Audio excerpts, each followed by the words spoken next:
Halo teman-teman semua, selamat datang lagi di market update kita teman-teman ya dan market outlook kita di hari ini pada tanggal 17 Februari 2026 dan kita akan bahas mengenai pergerakan pair-pair favorit kita teman-teman seperti pergerakan emas dunia XAU USD ya, terus kita juga bahas mengenai S&P 500, kita bahas juga mengenai GBP Jepang Yen, serta kita bahas juga teman-teman ya mengenai pergerakan Bitcoin dan beberapa kita akan berikan trade idea-nya. Jadi untuk teman-teman yang mau tahu trade idea dan outlook market ke depan tidak hanya dari price action, tetapi kita juga jelaskan melalui sisi fundamental teman-teman, kita kasih kenapa alasannya seperti ini dan seperti itu. Teman-teman wajib banget tonton video ini sampai selesai. Dan saya juga mau menyampaikan kepada teman-teman yang belum masuk ke komunitas kita, langsung aja ya masuk ke komunitas kita di Telegram. Linknya ada di deskripsi dan saya sering banget berikan di sana outlook market dan rata-rata on point teman-teman ya dengan high win rate serta antisipasi mengenai pergerakan harga emas ke depannya teman-teman. Oke. So, kita langsung bahas aja teman-teman mengenai pergerakan market di hari ini ya. Beberapa data di minggu kemarin kita lihat cenderung buruk teman-teman dan terkhususnya di CPI ya. CPI-nya ini berada di bawah dari ekspektasi teman-teman di angka 2,4% teman-teman ya, dan juga ini merupakan CPI terendah dari bulan lalu teman-teman di bawah 2,7%. Yang artinya hal ini bisa mendorong ekspektasi mengenai pemotongan suku bunga meningkat teman-teman. Jadi kalau teman-teman lihat di Fed Watch Tool-nya ya, ini adalah ekspektasi mengenai suku bunga nanti teman-teman di 18 Maret 2026 itu mengalami penurunan sekitar 5% teman-teman, dari 95% turun ke 90%. Tetapi ya ini masih tinggi teman-teman. Kenapa? Karena kalau teman-teman mau lihat apakah suku bunga dipotong atau tidaknya, at least diagramnya itu di bawah dari angka 80% teman-teman ya. Jadi kalau ininya menurun berarti pelan-pelan investor sudah mulai adaptasi untuk pemotongan suku bunga di 18 Maret 2026.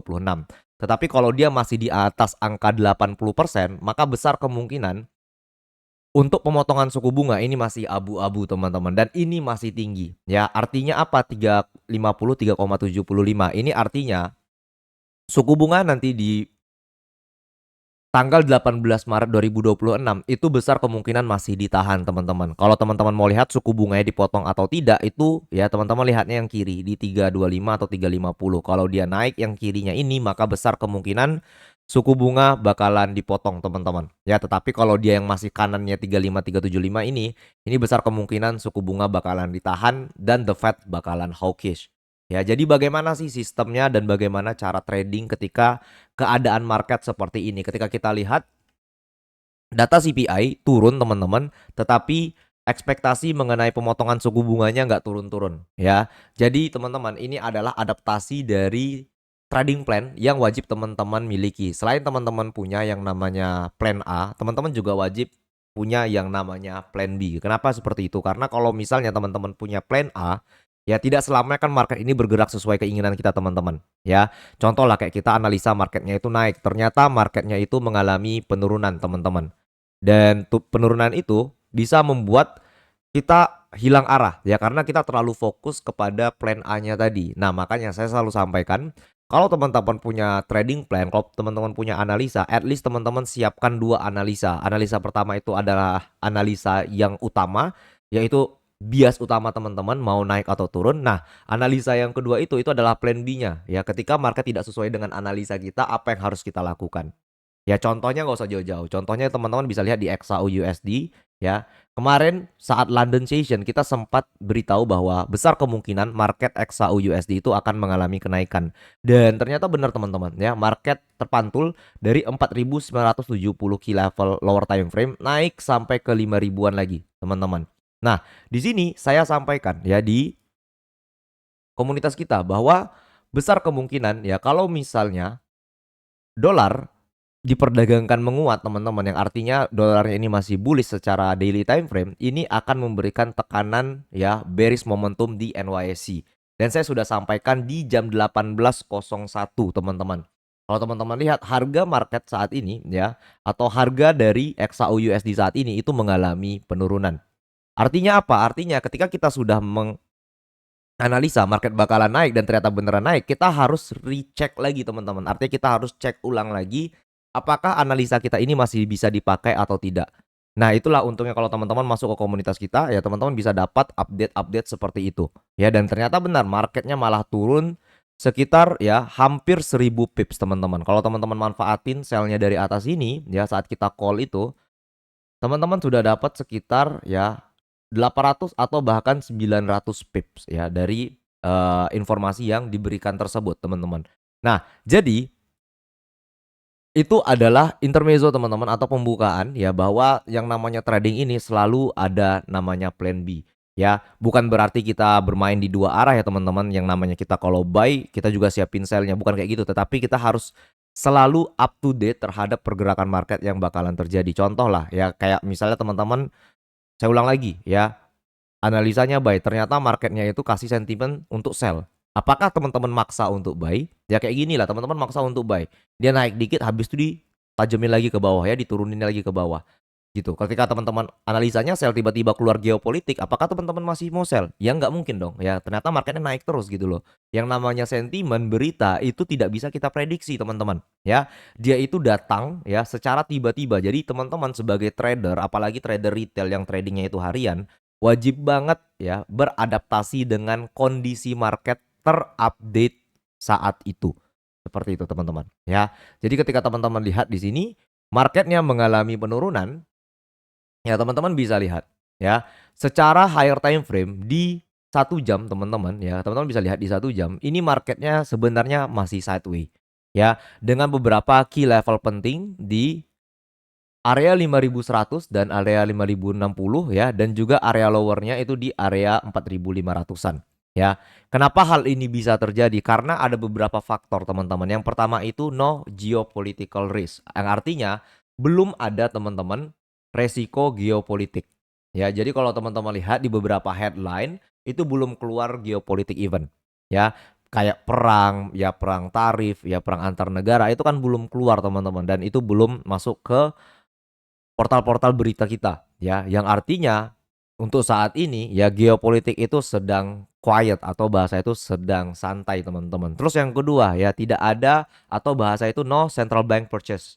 Jadi kita tidak dapat berita mengenai pembelian emas di central bank teman-teman ya. So untuk sekarang ya ini mungkin agak lebih ini ya teman-teman ya, agak lebih tricky karena apa? Karena kita tidak punya beberapa event atau kita tidak punya beberapa kejadian ya, baik itu di geopolitik, event sentimen ataupun di ekonominya ya, di laporan ekonominya, yang dimana di sini ya kita sebagai trader retail wajib banget memperhatikan market tidak hanya dari time frame yang kecil, tetapi kita juga lihat market dari time frame yang lebih besar seperti H1 ataupun H4. Dan di sini kelihatan jelas teman-teman ya, market dari XAU ini masih ya sangat sideways di intraday time frame-nya, yang which is itu adalah time frame 1 jam di sini ya. Tapi kalau teman-teman lihat di 4 hour time frame-nya ya, kalau kita lihat di 4 hour time frame-nya ini masih bullish banget teman-teman ya. Ini belum ada potensi penurunan dan belum ada alasan untuk kita ya melihat harga gold ini turun sampai area 4000 atau bahkan ke 3000 teman-teman. Ya untuk saat ini market besar kemungkinan masih ditahan dalam momentum sideways, tapi sideways-nya besar guys ya. Sideways-nya itu ada di sini. Ya kalau kalian tarik range dari bawah ke atas, maka sideways-nya itu ada sekitar 5000 pips.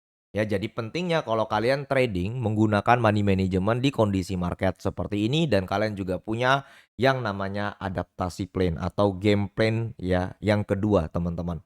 Seperti itu. Dan saya mau kasih lihat ke kalian ya, bahwa market XAU itu dia selalu membentuk pola-pola yang dimana dia sideways dulu baru dia bullish lagi. Ya, contohnya di mana? Contohnya di sini ya. Dia sideways dulu, setelah dia mengalami penurunan, ya dia mengalami kenaikan terus sideways berkali-kali, baru marketnya recovery naik lagi ke atas. Marketnya mengalami penurunan, dia sideways dulu ya di 4 jam ini teman-teman ya, baru dia naik lagi ke atas. Ya, dia sideways lagi, dia naik lagi ke atas. Dia sideways lagi, dia naik lagi ke atas. So, besar kemungkinan ya, pola market di XAU saat ini itu sama teman-teman dengan pola market yang kita bahas sebelumnya. Yang dimana di sini bakalan ya ekspektasi kita saat ini bakalan terjadi yang namanya sideway momentum, teman-teman. Sampai ya at least ke area sini 4.700 atau nanti ke 4.500. Nah, teman-teman kalau mau cari open buy, saran saya kalian jangan cari open buy ketika market sedang seperti ini. Kalian wajib banget cari area-area support intraday ya. Kalau kalian mau tradingnya itu lebih nyaman ya dan memiliki risk to reward yang lebih baik, kalian bisa cari entry ya ketika market mengalami penurunan ke dua area ini. Ya, kalian bisa cari double bottom confirmation ya di sini. At least kalian bisa target ke level sini ya, level support yang udah di break jadi resistance, atau nanti kalian bisa target high-nya lagi ke atas ini. Ya, ini demi apa sih? Ini demi ya supaya kalian tidak terjebak di market sideways seperti ini. Karena kalau market sideways ya kalian sama-sama tahu lah ya, kita juga sama-sama tahu bahwa market sideways itu sedikit banget memberikan kita eh, keuntungan yang lebih besar daripada market trending, teman-teman. Dan kalau kita lihat pun ya, di minggu ini beberapa data dan juga beberapa sentimen itu menunjukkan pendinginan market global, teman-teman. Contohnya seperti apa? Seperti ya Washington Birthday ya di United States, terus ada juga Family Day di Kanada, dan juga ada Chinese New Year di China. Yang artinya di hari Senin kemarin, teman-teman ya, sampai hari ini beberapa market itu libur, teman-teman ya, khususnya untuk market China ya, yang dimana kita sama-sama tahu PBOC atau People Bank of China itu salah satu penyumbang ya atau pembeli atau penjual emas terbesar di dunia. Ya, jadi ketika dia libur maka marketnya bakalan slow seperti itu. Dan untuk hari ini pun, teman-teman ya, di Tuesday ya itu juga China-nya libur sampai Wednesday, sampai besok. Yang ekspektasi kita besar kemungkinan ya di Asia Session, teman-teman, itu market bakalan slow banget. Dan di hari ini pun juga ya market juga tetap akan slow sih sebenarnya. Sampai nanti di Wednesday atau di Thursday ya. Thursday kemungkinan besar market sudah mulai price in lagi ya, market sudah mulai bergerak lagi ya. Jadi pergerakan utama itu besar kemungkinan nanti di Kamis nanti, teman-teman, seperti itu. So, bagaimana ya analisa kita di minggu ini ya dan juga beberapa hari ke depan? Kalau kita lihat dari US dollar ya, setelah tidak adanya geopolitical event ya, tidak ada pembelian ya mengenai aset logam mulia, teman-teman ya, safe haven, emas, apapun itu oleh central bank, dan juga kita dapat beberapa data mengenai Fed rate cut bet itu besar kemungkinan turun setelah inflasi di bawah dari ekspektasi, teman-teman ya. So kita bisa lihat harga dari dolar ini ya secara intraday itu kan masih turun ya guys ya. Jadi kita lebih adaptasi ya nanti kalau misalnya harga dari USD ini naik dulu, teman-teman ya. So dia bisa naik lagi ke sini ya, atau nanti lebih tinggi dia nanti naik ke sini. Teman-teman tinggal cari pola seperti ini aja ya. Jadi bisa saja USD naik beberapa hari ke depan, teman-teman, lalu dia lanjut turun lagi. Karena dari structure price actionnya aja dia sudah bentuk swing high swing low yang baru. So, dan swing high yang ini pun belum di break, teman-teman. Cukup jelas ya. Jadi swing high ini belum di break. Jadi teman-teman harus mengerti ya pola market dari time frame yang lebih besar kayak gitu. Jadi ini belum ada perubahan structure di DXY. Ditambah lagi apa? Ditambah lagi tidak ada event besar, teman-teman ya. Tidak ada yang namanya kebijakan moneter yang cukup kuat di Amerika untuk membawa US dollar naik lebih tinggi gitu. Jadi kemungkinan besar di XY-nya itu bakal naik dulu ke sini ya, dia turun lagi ke bawah sebelum dia snapback lagi ke atas. Dan ini besar kemungkinan kayaknya itu di Maret atau April nanti, teman-teman. Kita bisa lihat US dollar kembali naik. Karena kalau kita lihat dari higher time frame-nya aja, teman-teman ya, kita buka US dollar-nya. Ya, ini adalah di XY, terus kita pakai area, terus teman-teman bisa lihat dari one week-nya ya. Ini US dollar masih maintain ya bullish movement-nya yang ini ya. Di sini, teman-teman ya, di sini. Ya, jadi kalau misalnya dia masih bermain di area demand-nya ini, teman-teman ya, area demand-nya ini, maka kita bisa lihat ketika nanti The Fed memberikan kebijakan terbaru mengenai ekonomi negara Amerika, ya ini bisa jadi the great pullback untuk DXY mantul lagi ke atas, guys. Seperti itu. Kita sama-sama tahu ini swing low-nya. Jadi sebenarnya secara structure ya dari weekly pun dolar ini belum berubah structure-nya. Ini masih bullish banget. ya. Tapi kita tahu ya marketnya sedang mengalami penurunan. So kita lebih adaptif teman-teman. Ketika nanti dolar mengalami penurunan yang sangat ekstrim, di situ nanti kita bakalan update. Jadi pastikan kalian masuk ya ke komunitas gitu loh supaya kalian dapat yang namanya update-update terbaru mengenai market ini. Dan saya selalu sampaikan, yang namanya pergerakan dari US dollar ini selalu di follow up dengan berita-berita bagus, kebijakan-kebijakan yang bagus, teman-teman. Ya, maksudnya kebijakan yang bagus itu seperti apa sih? Ya, jadi kalau kalian lihat ini di 2008, kalian tahu kan? Subprime mortgage, ya. Pas harga mengalami penurunan, terus dikasih stimulus, harga naik, ya. Stimulus itu apa? Kebijakan, guys, ya. 2011, 2012 itu S&P ya dikasih lagi stimulus teman-teman, naik lagi ke atas. Masuk 2020, mana dia? Ini dia ya 2019, 2020 nih. Ya bottomnya. Ini karena apa? Karena Covid. Kayak gitu. Pas turun karena Covid dikasih stimulus ya, harga naik lagi ke atas. Jadi stimulus yang kita maksud di sini bukan price action guys, bukan pola market. Jadi stop lah kalau kalian menyangka kalau misalnya market membentuk pola sideways dia bakalan naik ya, tidak selamanya seperti itu. Setiap kenaikan atau penurunan harga yang tercipta itu wajib banget di follow up dengan yang namanya data teman-teman. Ya kalau nggak ada datanya mau sampai kapanpun kalian nggak bakal bisa lihat yang namanya US dollar ini kembali bullish gitu loh. Kecuali nanti datanya sudah mulai positif baru kita bisa lihat nanti US dollarnya bullish. Makanya trading itu selain kalian trading pakai price action wajib banget kalian trading pakai yang namanya fundamental supaya kalian ngerti ini market naik atau turun. Cukup jelas? Ya. So kita langsung masuk aja ke outlook kita hari ini teman-teman ya. Jadi saya pribadi ya lebih prefer untuk kalian cari area entry itu di area low aja, ya kayak di sini ya, atau nanti kalian bisa cari di sini di 4.500 gitu. Jadi kalau untuk sekarang kita lebih hati-hati guys kalau misalnya market tidak break dari area sini ya 5.050, 5.100 maka besar kemungkinan market dari gold ini bakalan turun teman-teman, at least dia ke sini ataupun ke sini. Kalau kalian mau cari entry buy kalian harus benar-benar apa ya bahasanya ya, benar-benar perhatikan ya, dari konfirmasinya. Jadi kalau untuk saya sekarang ya, kalau market pun naik ke atas ke sini ya, sebentar nih kita apa dulu, kalau misalnya pun nanti market naik ke atas, ya saya lebih prefer untuk kita cari sell dulu karena ini kemungkinan besar market bakalan sideways guys. Kayak gini, target ke sini atau ke sini, nanti ke sini, target ke sini atau ke sini. Kayak gitu. Jadi kita lebih main pingpong lah bahasanya ya, ketika nanti kena wall-nya atau garisnya kita bakal cari sell, kalau dia turun dulu, ya kita nanti bakal cari buy di bawah, kayak gitu, ya. Karena besar kemungkinan market minggu ini bakalan sideways dulu guys, ya. Dan untuk SPX pun gitu juga, ya. SPX pun gitu juga teman-teman. SPX-nya berkali-kali ya ditahan di area sideways-nya. Jadi untuk kalian yang trading SPX, untuk sekarang benar-benar tidak disarankan, ya. Karena marketnya benar-benar choppy bahasanya ya, makanya benar-benar susah untuk ditebak teman-teman. Ketika dia naik, di follow up sama bearish momentum dia naik lagi di follow up sama bearish momentum, ya. Dan berkali-kali harga di 7.000 ini ditahan teman-teman. So kita lebih hati-hati dan untuk kalian yang mau trading di S&P lebih baik kalian pantau dua area ini untuk buy, ya.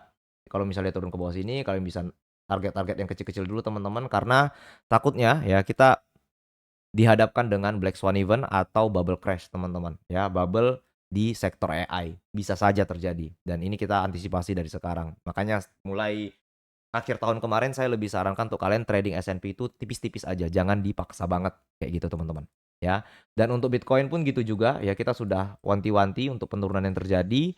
So bisa saja teman-teman ya Bitcoin naik dulu ke atas ini ke area 74.000 ya, atau nanti lebih tinggi ke 80.000 membuat yang namanya bullish trap teman-teman ya, lalu lanjut turun lagi ya. Untuk S&P ya dan juga Bitcoin, khususnya untuk Bitcoin saya lebih hati-hati teman-teman ya, karena tidak ada katalis terbaru mengenai risking aset dan juga S&P sedang peak-peaknya. Artinya kalau misal S&P turun ya Bitcoin bisa turun lebih dalam kayak gitu. Lalu untuk GJ ya, GJ masih sesuai dengan analisa kita sebelumnya di mana ya intervensi yen dan juga risk environment ya ini membawa Jepang yen menguat teman-teman, dan kita bisa lihat GJ itu masih solid banget untuk bearish ya. Jadi Ini sudah turun banget, kita sudah call dari atas ya, berkali-kali kita sampaikan bahwa di komunitas untuk JJ ini masih ada potensi penurunan dengan intervensi dari yen Jepang. Untuk sekarang ya kalian bisa cari pullback-pullback ajalah ya, bisa di sini ya, ketika harga naik nanti ke bawah atau nanti di sini ya, naik lebih tinggi target ke bawah. Ya karena intervensi dari yen Jepang ini kemungkinan berlangsung lebih lama teman-teman. Oke, sampai jumpa di video berikutnya, bye-bye.